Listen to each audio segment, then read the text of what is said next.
रामकृष्ण हरी मानदेश भूषण मध्ये सर्व प्रेक्षकांचे मनपूर्वक स्वागत। मी अजित कुंभार आज आपल्या मानदेश भूषण सोबत आहेत। ते सातारा जिल्ह्यातील मान तालुक्यातील वारुगड येथील अनिल पाडळे महाराज आहेत। एक प्रसिद्ध कीर्तनकार म्हणून अनिल पाडळे महाराजांची ओळख आहे। त्यांच्या सोबत आहे ते त्यांचेच गावाले दत्तात्रय खंडे महाराज आहेत। खरं तर वारुगड हे महाराष्ट्रातील सर्वांनाच एक परिचयाचं गाव झालेलं आहे। पण वारुगड ग्रामपंचायतीच्या हातीत असलेल्या उगळेवाडी या ठिकाणी अनिल पाडळे महाराज यांनी बालसंस्कार शिबिर या वर्षापासून सुरुवात केलेली आहे। खरं तर बालसंस्कार शिबिर घेण्यापाठीमागे काय त्यांचा विचारधारा आहे या संदर्भात आज आपण त्यांच्याशी मनमोकळेपणाने गप्पा मारणार आहोत। उगळेवाडी या ठिकाणी वारकरी बालसंस्कार शिबिर सुरू आहे आणि या संस्कार शिबिरात आपण आलेलो आहोत। आपल्याला विद्यार्थी या बालसंस्कार शिबिरामध्ये सहभागी झालेले आहेत। वेगवेगळे उपक्रम या निमित्तानं राबवलेले आहेत। हरिपाठ कार्यक्रमातही आपण सहभागी झालेलो आहोत। विद्यार्थी दिसत आहेत या शिबिरामध्ये सहभागी झालेले आहेत।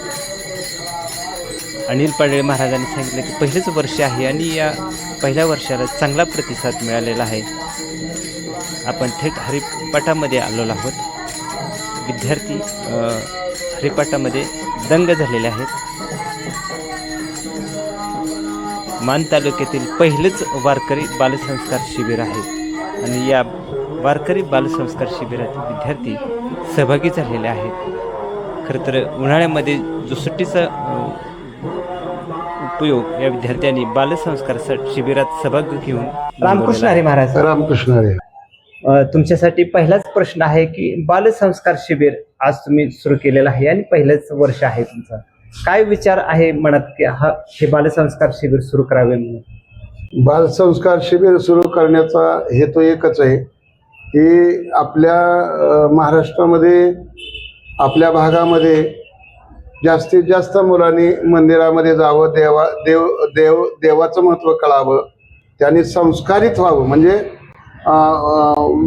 वेगळ्या मार्गानं वाम मार्गानं न जाता वारकरी संप्रदायाची धुरा हातामध्ये घेऊन नाही निदान त्याच्या कुटुंबामध्ये त्यांनी व्यवस्थित जीवन जगावं यासाठी तरुणांना संस्कार द्यावे आणि तरुण पिढीला संस्कार द्यायचं झालं तर लहान मुलांना दिले तरच त्याचा फायदा होतो, अन्यथा मोठ्यापणी मुलांना काही कळत नाही।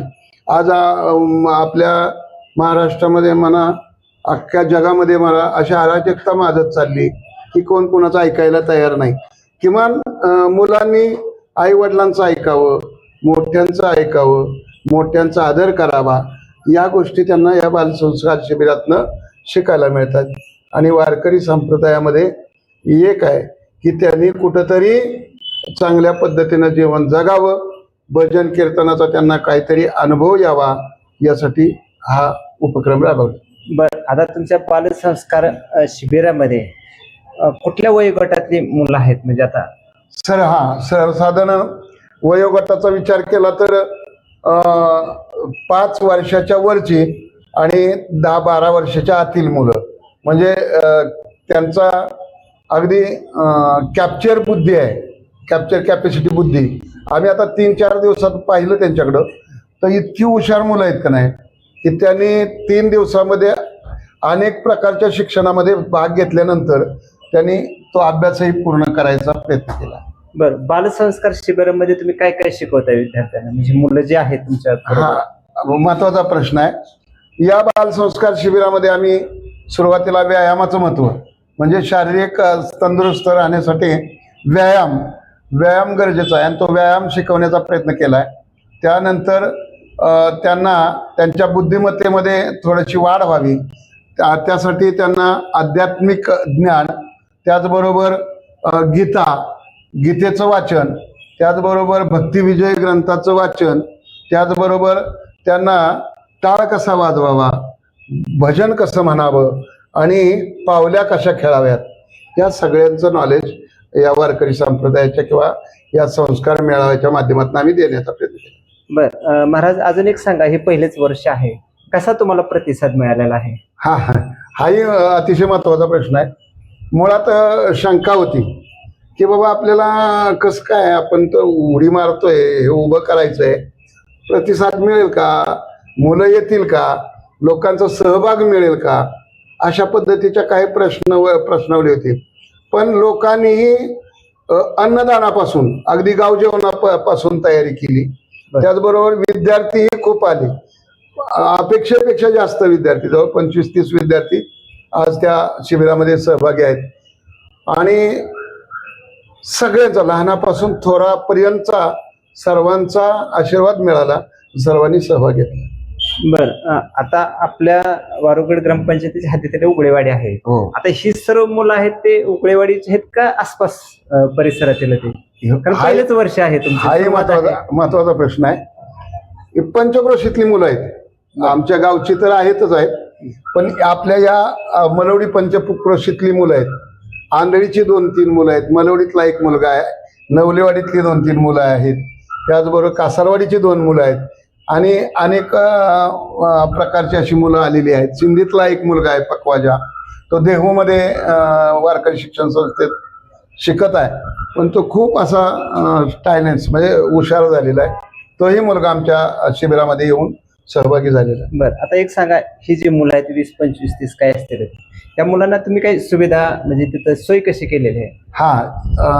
सकाळी आम्ही 8 वाजता उठल्यानंतर त्यांना व्यायामाचं महत्व, म्हणजे व्यायाम कसा करायचा किंवा का करायचा, शरीरास काय आवश्यकता व्यायामाची आहे ती पटवून देत असताना सकाळी तो व्यायाम झाल्याबरोबर त्यांचा नाश्त्याची व्यवस्था केली जाते. नाश्ता झाला की पुन्हा आम्ही गीता वाचन, परत हनुमान चालीसेचं वाचन असेल, पुन्हा श्रीरामाचा जप असेल, अनेक जप त्या विद्यार्थ्यांना भाग पाडतो. आणि त्यानंतर जेवणाची व्यवस्था असते 11 वाजता. जेवण झाल्यानंतर 2 तास विश्रांती, 3 नंतर पुन्हा कार्यक्रमाला सुरुवात. 3 नंतर खेळायला थोडासा त्यांना चान्स दिला जातो. खेळात चान्स दिल्यानंतर 1 तासभराचा तो झाल्यानंतर पकवाजामध्ये त्यांना जे पारंगत आहेत त्या विद्यार्थ्यांना बसवून तो पकवाज वाजवायला चान्स दिला जातो आणि मग बाकीची त्याच्यामध्ये बाबा हे असं वाजवावं किंवा खावं. आता हे किती दिवसाचं तुम्ही बालसंस्कार शिबिर ठेवलेलं आहे? 5 दिवसाचं बालसंस्कार शिबिर. 5 दिवसाचं. बरं, आता पुढच्या वर्षी किंवा अजून काही कालावधी तुमच्याकडे शिल्लक आहे, 23ला शेवट होत आहे, तर ज्या लोकांना काही संपर्क करायचा असेल किंवा यायचा असेल तर त्यांच्यासाठी तुमचा संपर्क नंबर काय आहे आणि पत्ता काय असेल? ज्या लोकांना किंवा सहभागी व्हावं असं वाटतंय किंवा हा सोहळा कसा चाललाय हा पाहण्याची इच्छा आहे, त्यांच्यासाठी संपर्क नंबर आहे 84 59 70 42 84 94. अशा पद्धतीचा हा संपर्क क्रमांक आहे. गाव वारुगड उगळेवाडी, शिंदे मार्गे येता येते. धन्यवाद दादा. आता महाराजांनी सांगितलेलं आहे की तुमच्याच उगळेवाडीमध्ये हे बालसंस्कार शिबिर सुरू केलेलं आहे. काय सांगताल या शिबिराच्या निमित्तानं? तुम्हाला काय वाटतं? शिबिराच्या ह्याच्यामुळं जे महाराजांनी जे उपक्रम राबवला आहे, बाल संस्कार शिबिर 1 नंबरचं कार्य केलेलं आहे त्यांनी. आणि कार्यक्रम चालू झाल्यापासून प्रतिसाद हा चांगला मिळत जातो. आज अजून एक प्रश्न आहे की पुढल्या वर्षी दुसरं वर्ष असणार आहे, कालावधी तुमचा 5 दिवसाचा असेल किंवा त्या दरम्यान थोडाफार जास्त असेल, तर पुढल्या वर्षासाठी काय आव्हान करचाल? आता हाही प्रश्न अतिशय महत्वाचा आहे. पुढच्या वर्षी तुम्ही पाठीमागे चालना दिली, थोडंसं आमच्याही मनात आलं होतं की नाही वारकरी संप्रदाय किंवा आपल्या संप्रदायामध्ये कुठंतरी वाढ व्हावी, मुलांनी मंदिरात यावं, मुलांनी चांगल्या पद्धतीनं वागावं, यासाठी पहिला प्रयोग झाला. हा पहिला यशस्वी प्रयोग होतोय. त्या पुढच्या वर्षीचा असा नियोजन करायचं नियोजन डोक्यात आहे की आमच्या वारुगड देवस्थान आहे, त्या देवस्थानला जागाही भरपूर आहे आणि तिथं पटांगण खूप आहेत, देवाला व्यवस्था चांगली, सुविधा तिथं चांगल्या पद्धतीची आहे. तिथं किमान 200 मुलांचा सोहळा किंवा शिबिर आयोजित करण्याचा मानस आहे. खरं तर अनिल पाडळे महाराज हे आपल्याला कीर्तनात बघायला मिळतात, प्रवचनात बघायला मिळतात, गायनामध्ये बघायला मिळतात. खरं तर ते हार्मोनियम सुद्धा चांगले वाजतात. अतिशय एक वेगळं व्यक्तिमत्व आज मान तालुक्याला आणि मान तालुक्याच्या बाहेरच्या लोकांना माहीत आहे. खरं तर खाजगीत माझ्याशीच बोलताना ते म्हणले होते की आपल्याला असा एक उपक्रम सुरू करायचा आहे. महाराजांना मी मनपूर्वक धन्यवाद देतो प्रेक्षकांच्या वतीनं. त्याचं कारण आहे की बोलण्यापुरतं ते राहिले नाही, तर त्यांनी आज कृती केलेली आहे.